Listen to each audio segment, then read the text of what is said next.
Hey everyone, I'm Larry Walsh, and this is Changing Channels. Um, Last year, the Global Technology Distribution Council, GTDC, uh, an organization that Channelnomics has had the privilege of working with for the last 6 years, came to us with a challenge. So we've done research for them every year for the past 5 years or so. We've released reports with them. We've quantified the value of distribution from the partner perspective, from the vendor perspective. We've held workshops with them. But they came to us with this challenge. They said, well, how do we have an impact? How does distribution have an impact in a rapidly evolving and changing marketplace? And it's an interesting question because it seems really obvious about how distribution can apply its capabilities against different markets or different technologies. And traditionally, this is how this works: is that we go and you do research and we say, okay, well, how is distribution going to help the channel with hardware sales or software sales? Um, but that's not how the world works now. The world is working on outcomes. And the technology that goes into that is not a product, it's a system. And the systems are made up of multiple products developed by multiple brands and sold through collaborative ecosystems. And this is becoming an increasing challenge because the vendors are still set up to sell their product. The customer is expecting to receive a system that is made up of multiple products. And the connective glue between is the channel. And so we took it from that perspective. What are the operational changes that are coming, as well as what are the technical or the technology and system trends that are coming?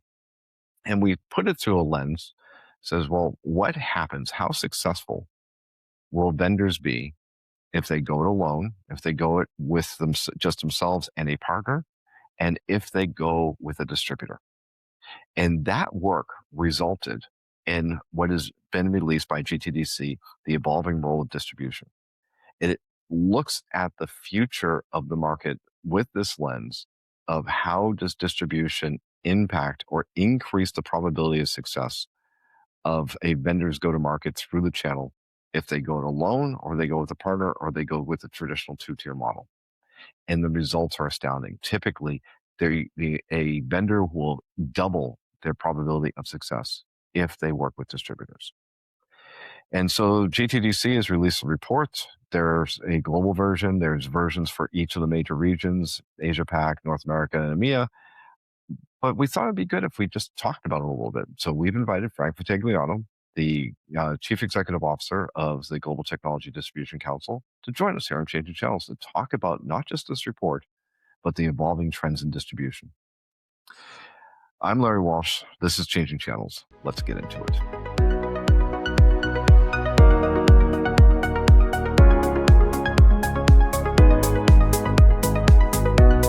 Frank Vitagliano, welcome to Changing Channels. Great to have you here. Hi, Larry. It's great to be here. Good to see you again.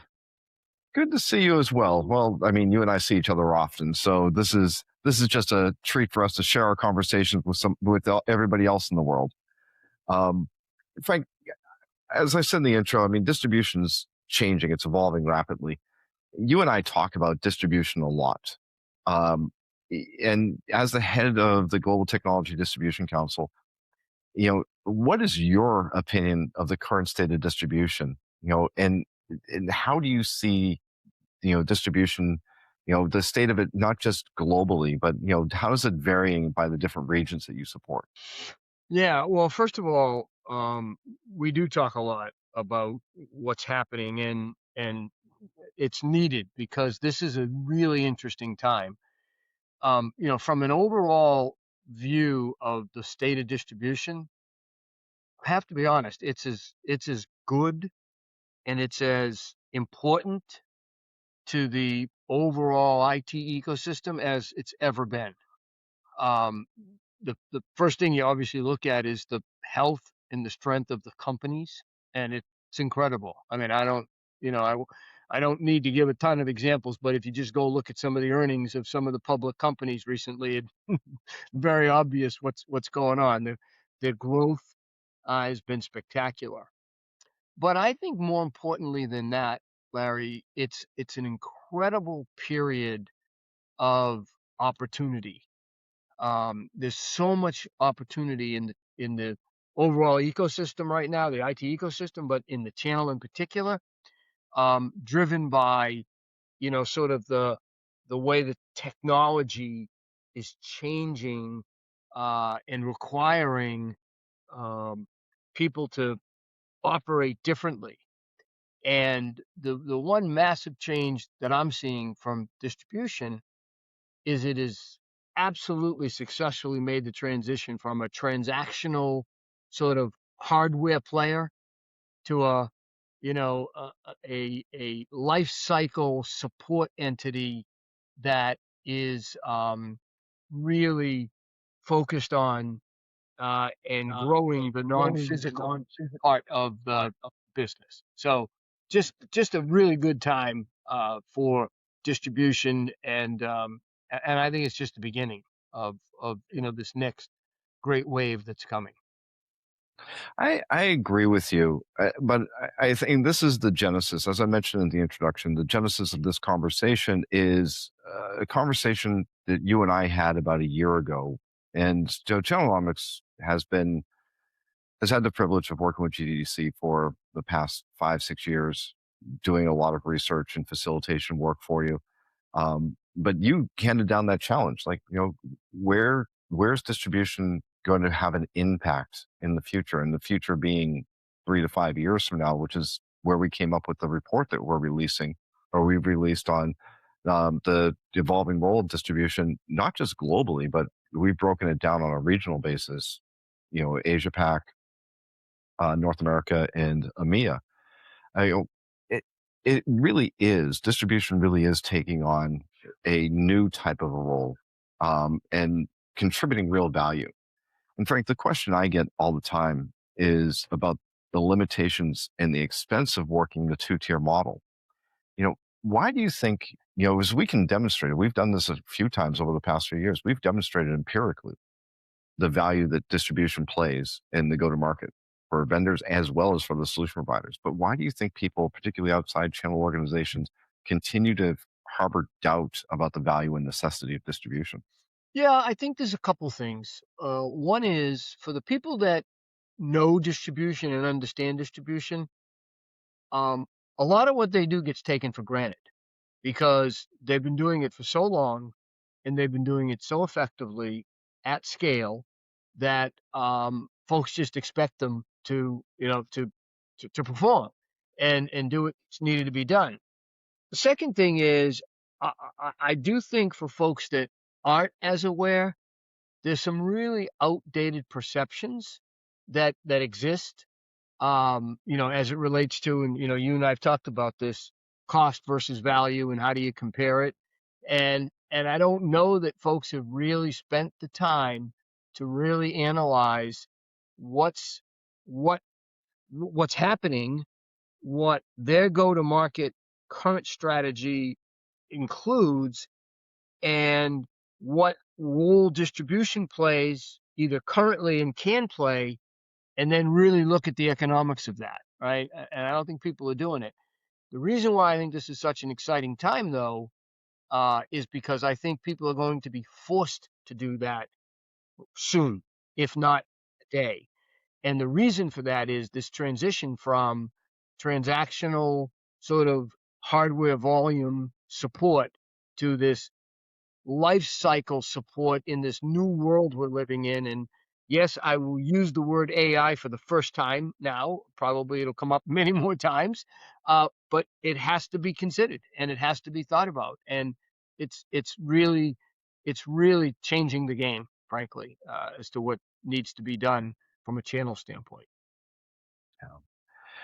One of the things that we take note of, and when we at Channelnomics are working with vendors on their go-to-markets, understanding what's happening in the world where they need to chart their course, it's always about, well, it's not about what we have to do today. It's about being ready for the future. And the evolving role of distribution reports that we've done with GTDC is predicated on that. What is the future state, and how effective can vendors be if they're acting independent of the two-tier model of bypassing distribution? And Frank, when we when we gave you the data set, you did have a pretty strong reaction to it. And I'm curious, when you first saw it, when you first saw the data from around the world on this, was there anything that really surprised you? Was there, was there anything that you initially looked at and said, how is that correct? Or, is this something that we need to double down on or click down on a little bit more? Yeah, for sure. It was really the metrics, Larry. When you looked at, in particular, the study part of the study, that when you talk about the effectiveness that vendors have going to market by themselves in a whole bunch of different categories, and it sits at 30-35%, and then you compare it to when distribution gets engaged, it jumps to the 80-85%. Sort of that caught my attention, and you and I obviously had to spend some time so that I understood the methodology, that you guys were putting in place, even though, you know, you, Channelnomics has been around for a long time, very successfully completed a number of different analysis using your methodology. I needed to kind of see it and understand it, and you might even explain it a little bit, because it's such a significant. I mean, it jumps off the chart when you look at it. It's kind of like, whoa, can that be right?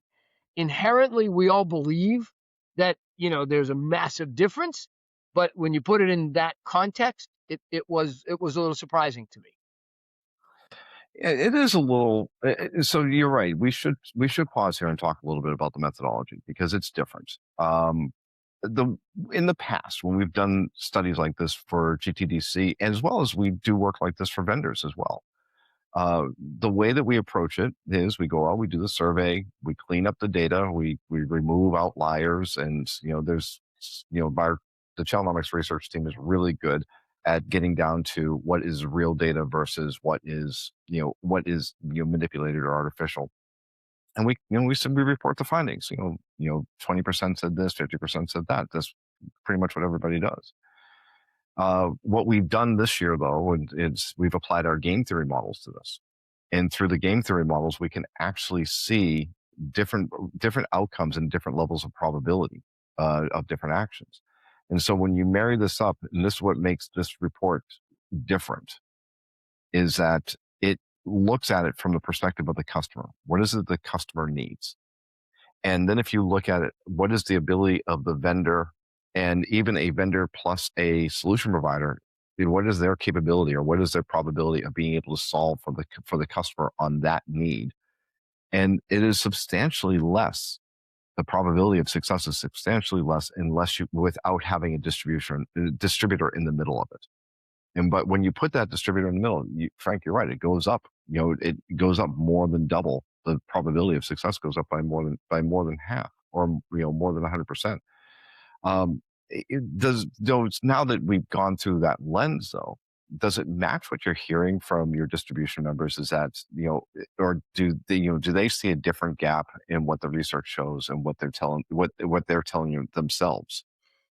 No, I don't think so. I think the distributors have a really good sense of where they are today, what the opportunities within the marketplace are providing, and where they need to go. And the thing about distribution that consistently amazes me is that they've built this core set of functions, the operational functions that they built, that they've continued to improve upon over the years, right? Um, from where they started to where they are today. And what's amazing is the things that they've consistently done well, they've continued to do well, and at scale.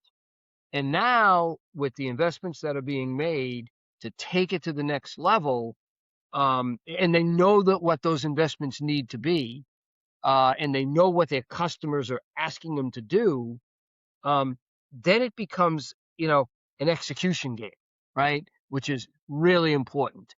And we're seeing it today with the emergence of the platforms and what they're doing with them, and the changes those are making. Um, we're increasingly seeing it, and we'll continue to start to see it in this whole area of, um, I call it sort of AI deployment. What's happening is when you go talk to folks in the marketplace and you talk to the solution providers and the vendors, excuse me a minute, um, one of the biggest concerns is how do how do the advantages of AI get deployed in the marketplace, right? Mhm. Effectively. And there's a whole bunch of things that fall into what I call the sort of professional services category that the solution providers are struggling with. They talk about it all the time. It's security, it's AI governance, it's cloud reporting, it's data readiness, it's infrastructure upgrades. I mean, you know the list better than I, Larry, right? And anybody listening to this, that's in the space knows the list. Question becomes, how can distributors effectively support that? Because their customers are asking for it. Vendors are doing some of it, but not full life cycle kinds of stuff. They're doing it more product, oriented type. So there's just massive amount of opportunity. Distributors know that. They're in the process of figuring out how to make those investments. Some of them are making major strides in these areas, and will continue to make them. And I think that's the piece that continually surprises me or impresses me in terms of how they're operating. I I agree with you, and that's exactly what the research shows us as well, Frank. The report shows that the widest gaps are exactly in those areas you enumerated. Yeah. The multi-vendor integrations, the artificial intelligence deployments and supports, security, always security. In fact, I would even say um, security is going to get more complex now, and the it's not just about everybody's heard about the potential risks that are being introduced by the release of AI models like Anthropic's Mythos. But it's also what happens when you marry up AI with quantum computing, which is about to go mainstream, and that changes the security dynamic immensely. It's not just about the raw product knowledge. It's not the ability to just execute against a particular brand or a particular category. This is a We are living in a really dynamic world, and dare I say ecosystem. That does require an ecosystem. But what is it about distribution? I have my opinion on this, but I think it's better coming from you to hear. Is like what is it about distribution that closes these gaps? What is it that makes them the glue that brings us all together? Well, it's their ability to orchestrate all the different pieces that are required here, right? Nobody else is in the position to do that, right? Because they've got touch points throughout the entire ecosystem, and there's been a variety of different ways people have depicted that. You guys have certainly done. Channelnomics has certainly done an excellent job at it. Other other analyst firms have done it, but essentially it's real simple. It's the distributor is in the middle of that ecosystem, and there's all the pieces around it. And what's happening is the pieces around it are getting more and more complex. There are more and more of them, um, and they're all playing in different ways. And the environment that they're operating in, that all of us are operating in, is becoming more and more complex. I mean, think about it. Think about what's happening with, um, you know, the agent deployment and the governance required around that. But we have no idea how that's going to play out, right? Customers are asking their solution providers every day, how do I do this? How do I enable, the what we know the true power of AI is going to be? How do I enable that? And one of the interesting things, one of the big differences between cloud, where we were 10 years ago with cloud, and where we are with AI now, is people are using AI every day. And in a lot of cases, it's not being used well, or it's not being used properly, and it certainly isn't being governed, right? And so there's all kinds of implementation support requirements that are evolving and emerging that kind of fall into the professional services category. And the reason the distributors are so well prepared and to be the ones to solve the problem is, one, they're talking to their customers every day, so they know the problem, right? They're hearing it every day to the point where they probably would like a little bit of a pause on, right? But they're hearing it, right? The vendors are driving it, and the vendors are saying to the distributors, "You got to help us also in this area." And so it's right there in front of them, and that's why I think they're so well positioned to be able to support this. I agree with you, and I think this has always been the case in distribution. There's Frank, it's become a joke, right? Where you talk to the distributors, they'll tell you that the thing that they hate to hear is that from anyone, whether it's a vendor or a solution provider, I didn't know you did that. Yeah. I mean, there's a lot under the hood at all these distributors, large and small.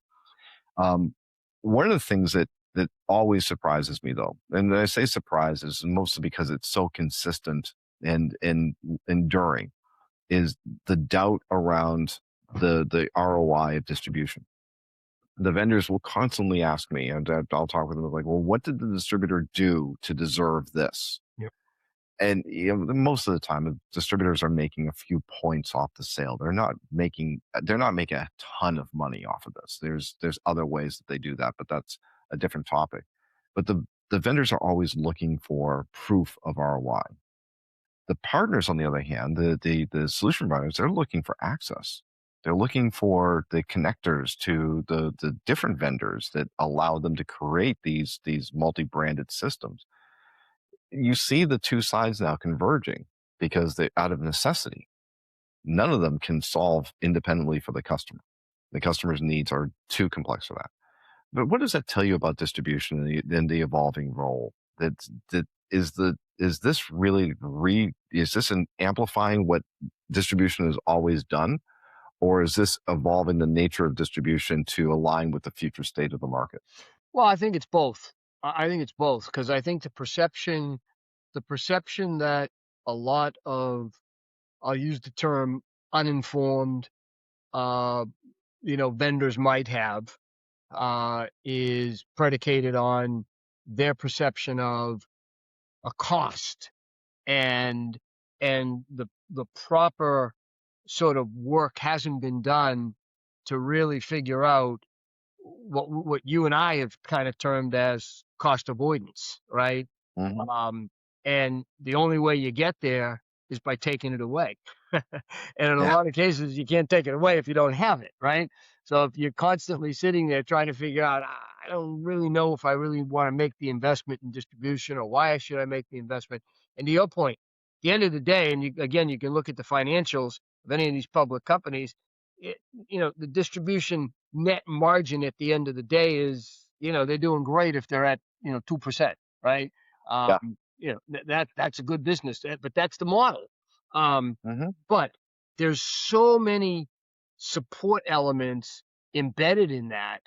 And in some cases it's hard to have the conversation, but my best experiences have been both personally, when I've been in the channel chief role, and also observing and consulting and talking to folks have come from regarding an understanding of the value of distribution has come from when it isn't there anymore and it gets, Mm-hmm. for whatever reason, a vendor decides they're going to kind of go in another direction or they're going to, divest a little bit.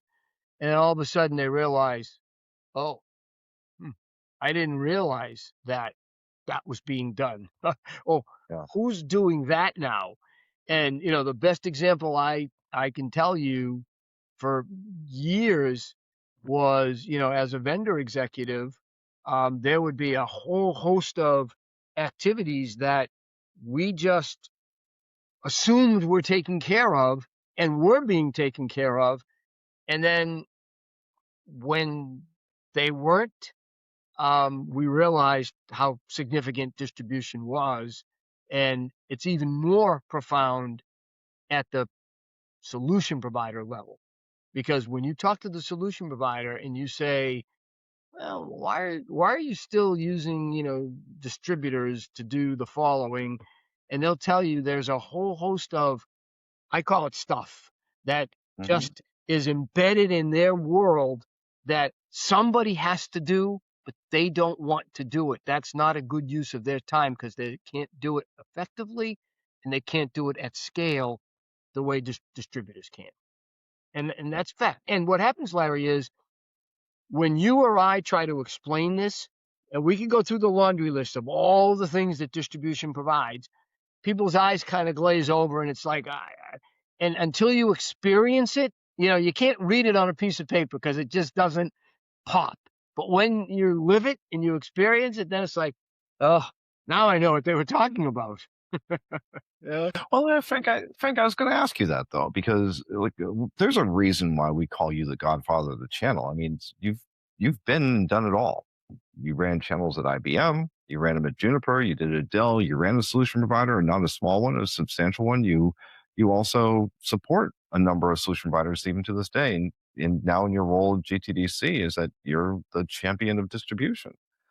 So what is it about that when you even show them a number, like you said, they won't. Here's my experience. Everybody wants data to validate or invalidate what they're thinking. They mostly want validation. Yeah. So if you show them a number and say, hey, look, here's, that, like we said, 80% greater chance of probability if you work with distribution than not working with distribution. What makes them not believe it? What is it that why do they have to go to that level of experience before they actually accept the truism? Yeah, well, I think a lot of it goes back to your point of, ROI and how do you prove ROI. It's been a discussion for years within the world we live in. I mean, marketing folks are dealing with it every day, right? Okay, there's all kinds of dollars being spent in marketing. How does marketeers prove an ROI, right? I think the distribution conversations are a little easier, right? Because that ROI can get approved in a number of very simple ways. Um, in my opinion, it really becomes a cost, game. If you look at what cost avoidance the vendor has when working with distribution, and you really understand the numbers, and that's one of the advantages of having done the various jobs that I've done over the years, is I've had the ability to dig in and actually work this stuff at the ground level. And when you work it at the ground level up versus tops down only, you really have an understanding of not only the nuance, but also the second, third, and fourth tier ramifications that a lot of folks who haven't done it just don't get, right? So, for example, every vendor you talk to, when you ask them, where can distribution help me? One of the first things they'll come back and say is the long tail. I want you to help me with all these smaller folks that I can't effectively get to. I can't cover. I can't, whatever. Okay. We'll help you with that. If you were to do it directly as a vendor, your relationship with that long tail increases your cost exponentially, right? Forget about your coverage cost, just trying to get to them. Think about bad debt write-offs, doing business with that. It's things like that that you really have to understand and experience, and then you start to put it together, and you begin to realize there's an ROI here that is significant. Now, the other thing that happens, Larry, and you and I have been through this a number of times with vendors. I talk about it with the VAC all the time. Is everybody wants a silver bullet. Everybody wants, well, tell me exactly what that ROI is. And it's really hard to do because it's not as simple as that, right? There's so much components to it. It's, how many direct salespeople do you need to add to do the kinds of things that distribution does? How many experts do you need to add to understand how to deal multinationally, right? And provide the kind of support that's required, right? How many people do you have to add to be able to provide now the productivity enhancements that people are starting to see from the platforms that you haven't seen, certainly over the last 5 years, 10 years in distribution? How many people do you have to add now to figure out how to leverage the promise of distribution relative to opportunity identification and providing leads and providing real live, potential deals based on data that's been collected for a lot of years that really has never been harvested, right? When you start going through all of that, again, it becomes to some degree overwhelming. So people say, stop, give me a number, right? And you've attempted to do that, right? With some of the work you've done, you've attempted to say, well, let me show you. It's 50% more effective, and here are all the components of it, right? The skeptics will still kind of, dig in and pull it apart. But there's more believers, frankly, out there today than non-believers. And the way you know that is just look at the results that distribution's providing. That'll tell you, you know? Yeah, Frank, it's interesting you say it like that because when you said the silver bullet, I agree with you. Everybody wants they think they want the next new thing because the next new thing is going to generate a different result than they're getting today. And I look at distribution, I've been watching them evolve their capabilities, their value propositions, but foundationally they're still the same. And they're still providing the same value. And I think that one of the things that people have to get over is just because it's been there and we've seen it for a while, regardless of what we think about it, doesn't invalidate what it does for us. It doesn't mean that it's going to, by going somewhere else, you're going to get a different result, that this is still an endemic part of the go-to-market equation. Yeah. And not only that, Larry, but the cost to serve now is Yeah. it's impossible for somebody to replicate what's been in place for, I'll use 30 years, but in some cases it's longer. And just because something's been in place for 30 years doesn't necessarily mean it's good. In fact, in some cases, there were people that would argue it's not good. It needs to be, but that isn't the story. The story is what the distributors have done is consistently understood from their customers, their vendors, who in many cases are partnership, what the requirements are in the marketplace, what their customers have needed in order to serve the ultimate customer, the end user, Yep. and they've made those investments on a consistent basis. And what's most impressive, and in fact, arguably unbelievable in some cases, is they've made those investments on a very tight financial model where if you screw up a couple of those investments, it's catastrophic. I mean, it's not. Right. I mean, it is really bad, and they're not. They're making the investments. They're the right investments, and they're paying off. And right now, what you see distributors are doing, because it is a pretty good period, right? Numbers are good, Mm-hmm. growth is excellent, and I have this theory that you fix your roof when the sun is shining, not when it's raining. Yep. And what they're doing now is they're making investments to support the next wave of, growth, the next wave of requirements, and they're doing it during times when, they're doing well. And Mm-hmm. that's what they've done now for the past 10 or 15 years. And you got to give them credit because they've successfully done it. So one of the things the reports, our report, the Channelnomics-GTDC report on the evolving role of distribution, what it spells out, it's not just saying here's a capability, here's what it means to you. It is based around market trends. What are the market trends looking forward, and how can a vendor and a distributor attach themselves to it effectively? And there's a lot of I like to think about this, Frank, is because the challenge you gave us when we did this was, where do we have an impact? Where can distribution have an impact? So looking at this now, you're seeing this, the data that we provided. We also have plenty of trend lines, pushing us forward into the future.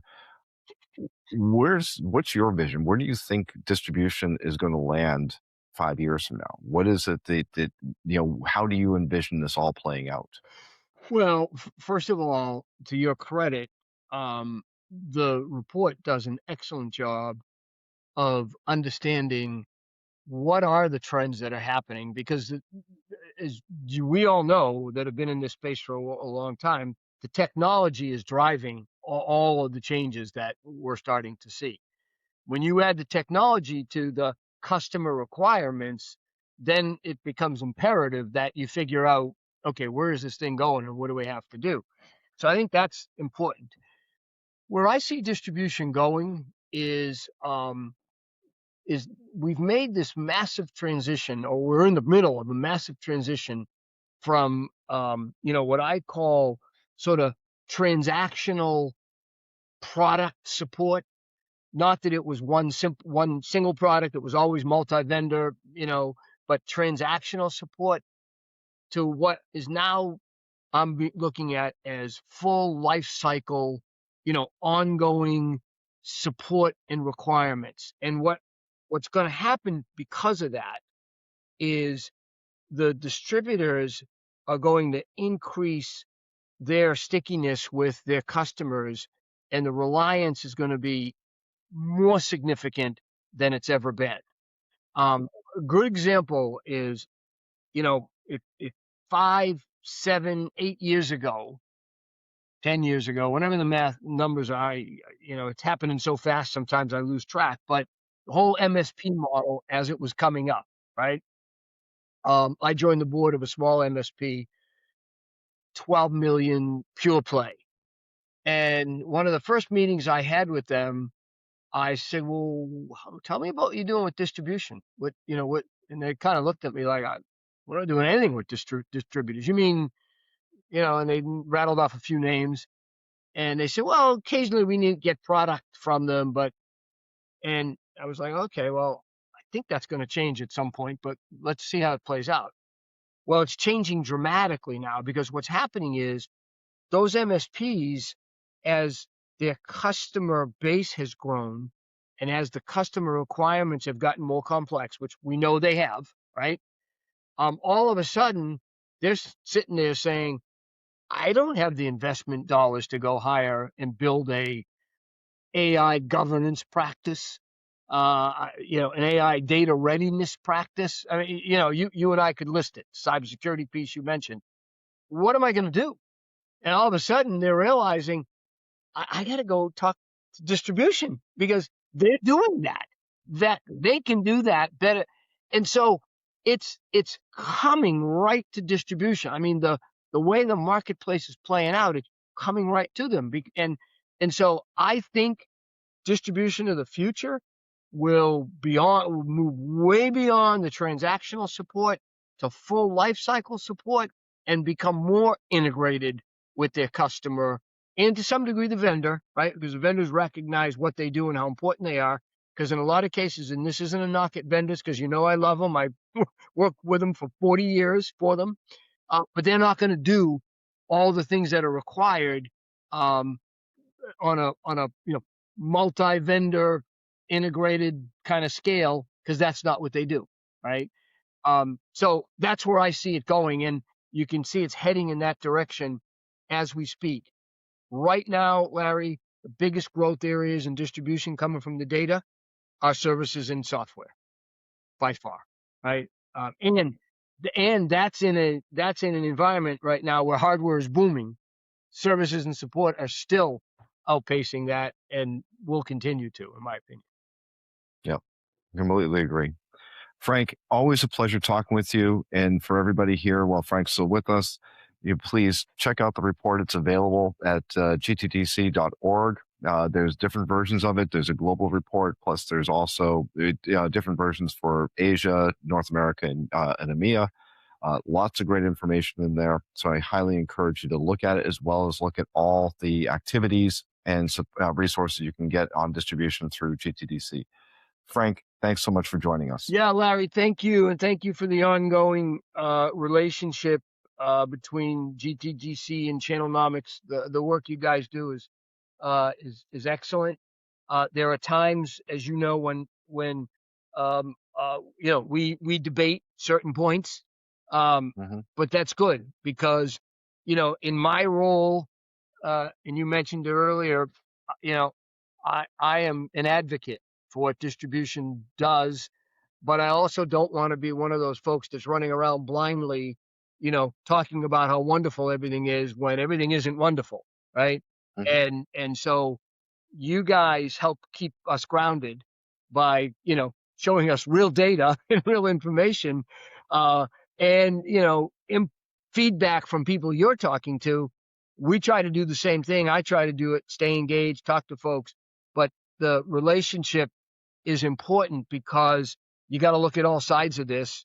And I've got to be willing to say, here's a few things that distribution could do better, right? Or here's a few things that I'm hearing that we need to go make sure the distributors are hearing the same thing. And they are, because, they're engaged and talking to people.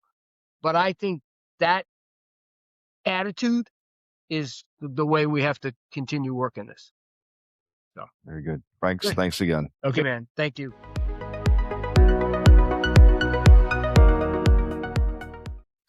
Well, that's about all the time we have for this edition of Changing Channels. Again, I want to thank our guest, Frank Vitagliano, the CEO of GTDC, for joining us and talking about our joint report, The Evolving Role of Distribution. The report is available at the GTDC website. The link to it is in the show notes below. And also, we have a lot of great information on distribution at Channelnomics, so please check it out on our website as well. If you like what we're doing here, please hit like, hit subscribe, tell your friends. Also, check out our other podcasts, the In the Margins and the Network Effect, and all the great practices, research, and services we offer at Channelnomics. Until next time, I'm Larry Walsh.